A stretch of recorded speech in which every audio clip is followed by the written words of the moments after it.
नमस्कार, मैं हूं आरजू अंसारी और आप देख रहे हैं राष्ट्रीय जगत विजन न्यूज। लगभग 1.5 साल के इंतजार के बाद आखिरकार भारतीय जनता पार्टी ने छत्तीसगढ़ सरकार के निगम मंडल और आयोगों में राजनीतिक नियुक्तियों की सूची जारी कर दी है।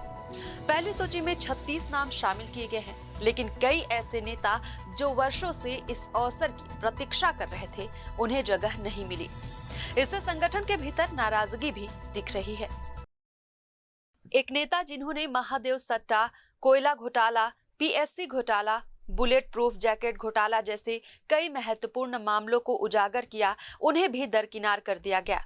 सूत्रों की माने तो छत्तीसगढ़ पूर्व विधानसभा अध्यक्ष और भाजपा के कुबेर पुत्र को किसी आयोग में उपाध्यक्ष पद की जिम्मेदारी देने की पेशकश की गई थी, जिससे वे नाराज हो गए और भाजपा के आसीन पर बैठे बड़े नेताओं को खूब खरी खोटी सुनाई।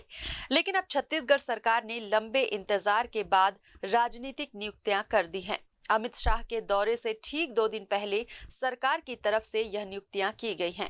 निगम और मंडल में पार्टी के कई सीनियर नेताओं को शामिल किया गया है। जिन नेताओं ने विधानसभा, लोकसभा और नगरीय निकाय चुनाव में अच्छा प्रदर्शन दिया था, बीजेपी ने उन्हें बड़ा इनाम दिया है, ये कहना है बड़े नेताओं का। फिलहाल इस खबर में बस इतना ही। देश प्रदेश की खबरों से अपडेटेड रहने के लिए हमारे चैनल को सब्सक्राइब करें और नए खबरों के नोटिफिकेशन के लिए बेल आइकन को जरूर दबाएं। नमस्कार।